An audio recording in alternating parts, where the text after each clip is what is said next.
गौतम बुद्धा विश्वविद्यालय बना वो नहीं बन रहा, जो प्रेरणा स्थल नोएडा में बना वो नहीं बनता, महापुरुषों के नाम पे जिले वो नहीं बनते, और जो मान सम्मान इस समाज को मान्यवर काशीराम जी ने और मायावती जी ने दिया वो शायद कभी नहीं बनता। बाबा साहब के मिशन के सिपाही ढूंढो, उन्हें विधानसभा में लोकसभा में भेजो तभी बचोगे। जो 131 जा रहे हैं इनमें एक भी आवाज उठा रहे हैं क्या?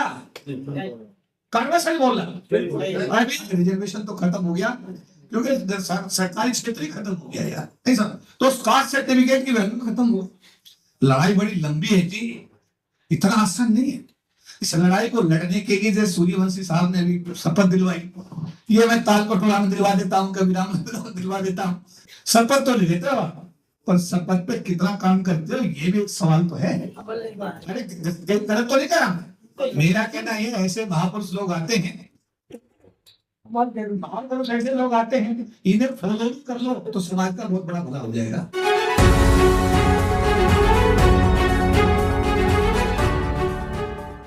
गौतम बुद्धा विश्वविद्यालय बना वो नहीं बन रहा, जो प्रेरणा स्थल नोएडा में बना वो नहीं बनता, महापुरुषों के नाम पे जिले वो नहीं बनते, और जो मान सम्मान इस समाज को मान्यवर काशीराम जी ने और मायावती जी ने दिया वो शायद कभी नहीं बनता।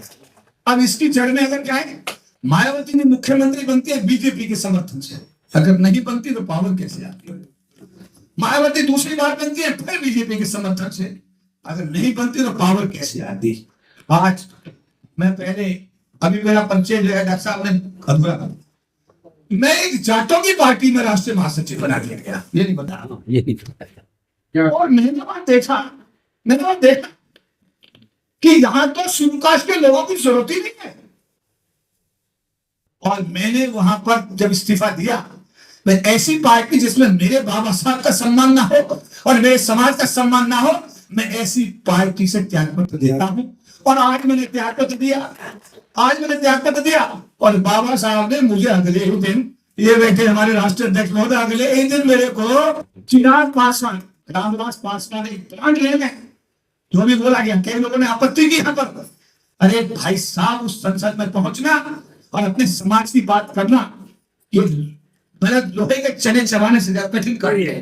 पर पासवान जी ने पूरे जीवन में लोकसभा की अगर उनकी प्रोसीडिंग देखोगे तो अपने समाज की आवाज को बड़ी मजबूती से उठाया। तय ये किया गया कि यार ऐसी पार्टी अपने समाज की हो जिसका संस्थापक 50 साल तक बाबा साहब मिशन के लिए समर्पित रहा हो, कम से कम ऐसी पार्टी में काम करेंगे। और एक और मजबूरी आपकी बैठेगी, जब आपको परेशानी होती है सरकार की नौकरी में, तो आप आते हैं महासंघ मुख्यालय केपी चौधरी साहब के पास। केपी चौधरी आपको लेकर जाते हैं एससी आयोग के चेयरमैन के पास, और एससी आयोग का चेयरमैन अगर कांग्रेस की सरकार है तो कांग्रेस का होता है, अगर बीजेपी की सरकार है बीएसपी का, तो एससी आयोग का चेयरमैन कभी बना ही नहीं। अरे मैं गलत करा, सही करा? लेकिन चिराग पासवान ने क्या किया, बिहार में 19 एमएलए लाकर 2 कैबिनेट मंत्री बनाकर एससी एसटी आयोग का बिहार का अध्यक्ष अपनी पार्टी का बना दिया, तो बिहार में भी कम से कम एससी एसटी का काम बढ़िया हो गया। बात को समझ में आई मेरी बात? अगर मार्च 2027 में चिराग पासवान जी दिल्ली के आयोग में अगर अपना चेयरमैन बना के बैठा देते हैं, तो कम से कम आप दरवाजा खटखटा तो दोगे क्या भाई साहब हमारी समस्या का समाधान करो? इसमें माइंड सेटअप को थोड़ा चेंज करो, थोड़ा सोचने का तरीका बढ़ाओ।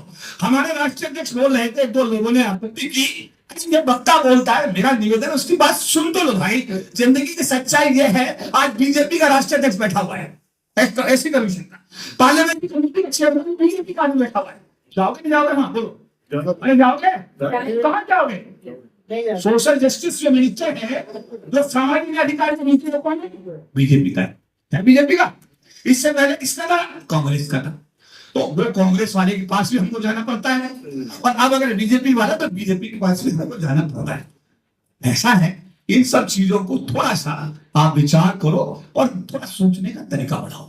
तो मेरा मध्य प्रदेश से जो साथी हैं, राजस्थान के साथी, बिहार के साथी, अभी जैसा बताया 12 राज्यों के प्रतिनिधि अभी आए थे, 8 दिन पहले थे। 8 दिन पहले इसी हॉल में एक जो लगे हुए उन्हीं के सम्मान में लगे हुए 12 राज्यों के रिप्रेजेंटेटिव यहाँ पर थे। सरकार के सभी विभागों के राष्ट्रीय अध्यक्ष महासचिव यहाँ थे। करीब 500-600 लोग डेलीगेट्स यहाँ थे, सारे हॉल भरे हुए थे। यहाँ पर देखिए, रामला मैदान भरने का अनुभव इधर है, तालकोटरा भरने का अनुभव इधर है। विज्ञान भवन में हर साल संविधान दिवस कार्यक्रम होता है और हमारा ये सौभाग्य है कि इंडिया गेट पर एक ही प्रोसेसर निकल सकता है, वो पार्लियामेंट में पास है, वो है 26 जनवरी की परेड। लेकिन उसके बावजूद भी बाबा साहब अम्बेडकर की संविधान यात्रा इंडिया गेट से हर साल निकालने का सौभाग्य हम लोगों को पूरा करता है, जबकि संविधान में लिखा आगे नहीं निकल सकते। इसके अलावा संयुक्त राष्ट्र संघ हो, ब्रिटिश पार्लियामेंट हो, कनाडा पार्लियामेंट हो, इस सारे फोरम्स में बात करने का सौभाग्य हमको मिलता रहता है। मैं केपी चौधरी आपका भाई हूँ, एक सामाजिक कार्यकर्ता हूँ। राजनीति में बहुत बात की चीजें, पहले मैं सामाजिक कार्यकर्ता हूँ और बाबा साहब मिशन का एक छोटा सिपाही हूँ। जब भी कभी कोई सहयोग की बात हो, ये कार्यालय आपका है, आपका अपना है, जब भी चाहे आप यहाँ आ सकते हैं, हम आपके साथ हैं। अपने चैम्बर से बाहर निकाला, पुलिस बुलाई, दिल्ली पुलिस बुलाई और उसकी समस्या को सुनने की बजाय मैनेजमेंट को उन्होंने अंदर बैठाया, उनके लिए चाय मंगवाई और उन्होंने उस पिटीशन को बाहर निकाला। और जब उसने कहा कि मेरी समस्या तो सुन ली जाए, तो उन्होंने दिल्ली पुलिस बुला करके उसको अरेस्ट करने का आदेश। इस बात को लेकर के परसों नेशनल कमीशन में बड़ा हंगामा हुआ। समाज के लोग वहां पर सैकड़ों की संख्या में इकट्ठे हुए। राष्ट्रपति द्रौपदी मुर्मू को ज्ञापन दिया गया और उस आयोग के मेंबर को तत्काल प्रभाव से हटाने और उसके खिलाफ जांच बैठाने और 2 साल में जो उसको सरकार ने वेतन दिया उसको वापस कराने, क्योंकि ऐसी शिकायतें उस मेंबर के खिलाफ इतनी ज्यादा 2 साल में आई, लेकिन कोई ऐसा व्यक्ति नहीं आया जो बात को कह सके। तो ये परसों का डेवलपमेंट है, सोशल मीडिया पे मौजूद है। इससे पहले जो बूटा सिंह जी का जिक्र हमारे जगदीश सूर्यवंशी डॉक्टर साहब कर रहे थे, उस समय में एक घटना घटी थी। तब सोनिया गांधी जो है चेयरपर्सन थी, जो कांग्रेस की सरकार थी, और उस समय एबीसीडी कैटेगराइजेशन का मामला चल रहा है। सरकार ने कमीशन से कहा कि शेड्यूल कास्ट कैटेगरी में एबीसीडी कैटेगराइजेशन आप कर दीजिएगा, और बूटा सिंह ने चेयरमैन उसको पास कर दिया। समाज के करीब 1000 आदमी कमीशन में गए और बूटा सिंह को घेरा, और बूटा सिंह ने कहा कि मैंने ऐसा कहीं नहीं लिखा है। बूटा सिंह से तभी कहा गया कि अभी आप अपने सिग्नेचर में लिख कर कि एससी कमीशन एबीसीडी कैटेगरी के खिलाफ है। बूटा सिंह ने तभी चिट्ठी लिखी और समाज के लोगों को कहा, लिख के दिया कि नेशनल कमीशन शुल्क एबीसीडी कैटेगराइजेशन के पक्ष में कभी नहीं था, ना होगा ना होगा। मैं ये बताना चाहता हूं, जो अभी भाई साहब डॉक्टर साहब सूर्यवंशी बता रहे थे, देखिए अभी चीजें हैं जिन पर बहुत चिंतन मंथन। अरे अम्बेडकरवादी ढूंढो, बाबा साहब के मिशन के सिपाही ढूंढो, उन्हें विधानसभा में लोकसभा में भेजो, तभी बचोगे। जो 131 जा रहे हैं, इनमें एक भी आवाज उठा रहे हैं क्या?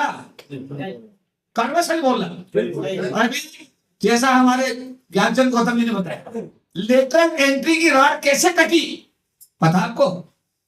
अरे आपको जब समाज को पता होना चाहिए लेटर एंट्री खत्म कैसे हुई। लेटर एंट्री खत्म करने का श्रेय अगर किसी को जाता है तो किसको जाता है? चिराग पासवान को जाता है, जिसने प्राइम मिनिस्टर से कहा कि साहब लेटर एंट्री नहीं होगी। तुम्हारा ताली तो बजा दो, तुम्हारा काम बना।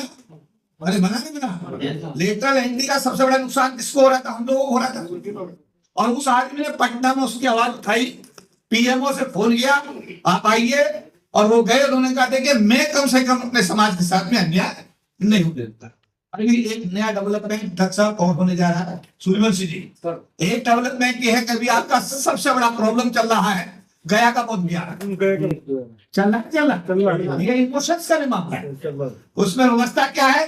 3 जनरल कैटेगरी के लोग रहेंगे, 3 बुद्ध समाज के लोग रहेंगे, बुद्धिस्ट रहेंगे, और 1 कलेक्टर रहेगा। और कलेक्टर अगर हिंदू नहीं होगा तो वो उसका चेयरपर्सन नहीं रहेगा, हिंदू चेयरमैन। यानी 4 हिंदू तो उसके मेंबर हो गए, 1 चेयरमैन हो गया, 3 मेंबर हो गए, और 3 बुद्धिस्ट हो गए। यानी मेजोरिटी हिंदुओं की रहेगी। इसमें धन्यवाद करता हूं चिराग पासवान जी का कि उन्होंने हमारे प्रस्ताव को स्वीकार किया। प्राइम मिनिस्टर के साथ ये मामला टेकअप हो रहा है और जल्दी ही हमें विश्वास है कि ये बोध गया का मामला सुलझेगा और सारा का सारा मैनेजमेंट हमारे बुद्धिस्ट समाज को मिलेगा। सूर्यवंशी ने कहा कि रिजर्वेशन तो खत्म हो गया, क्योंकि सरकारी क्षेत्र ही खत्म हो गया यार, नहीं सर। तो कास्ट सर्टिफिकेट की वैल्यू खत्म हो, लड़ाई बड़ी लंबी है जी, इतना आसान नहीं है।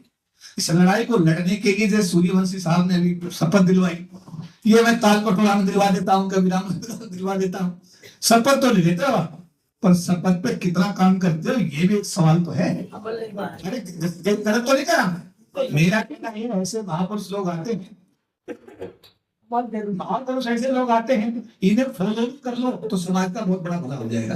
तारीफ तो बजा दो, ऐसे लोगों की कमी हो रही है तो बहुत भला हो जाएगा। मेरी बात समझ अरे ठीक, जो बात सुनो, मैं कहीं से मैं होस्ट हूँ और मैं जल्दबाजी भूल गया।